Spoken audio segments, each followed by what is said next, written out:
La croyance la plus répandue, je ne suis pas capable. Eh bien, lors de mes ateliers en PNL, j'avais un certain plaisir à provoquer les participants en leur disant que les deux choses qui sont vraies dans la vie, c'est primo qu'on va mourir, et deuxièmement, que tout est programmé pour la reproduction de l'espèce. Tout le reste n'est que croyance. Donc si vous avez le sentiment d'être incapable, eh bien c'est juste une croyance. D'où l'importance de s'intéresser aux croyances, puisqu'elles constituent 98% de la vie. Mais il faut faire la différence entre les croyances positives porteuses, qui nous poussent à agir, à être heureux, à être productifs, à tester de nouvelles choses et à croire en l'amour. Et les croyances restrictives qui nous maintiennent dans un sentiment non valorisant, dans des comportements passifs, destructeurs, des peurs inexpliquées, des dénis de soi.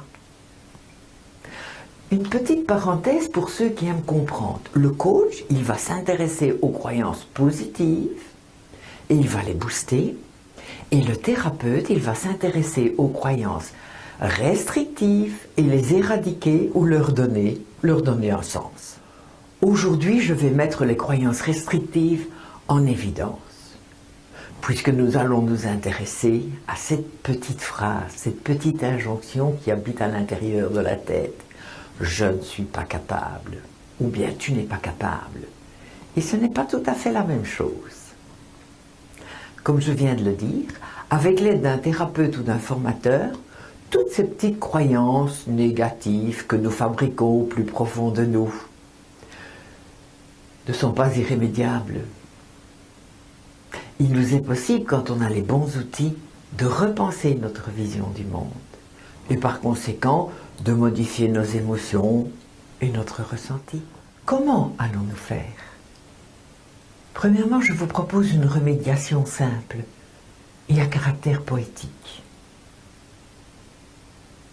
Je vais vous demander d'imaginer un point lumineux à l'intérieur de vous, au niveau du plexus.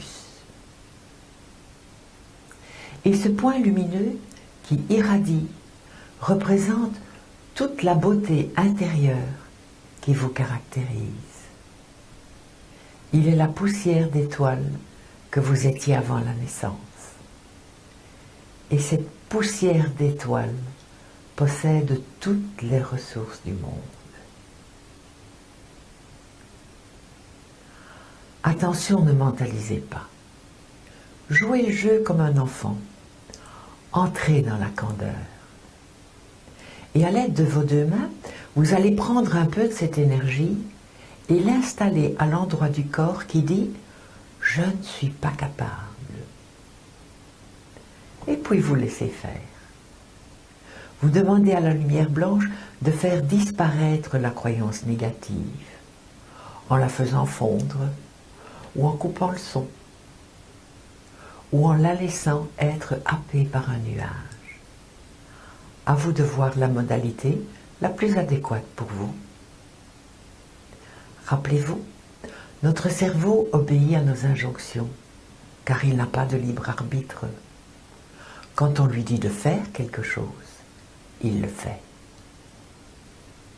Alors après quelques minutes, n'oubliez pas de remercier la lumière blanche et laissez-la se reconcentrer à nouveau sous forme d'un point dans votre plexus.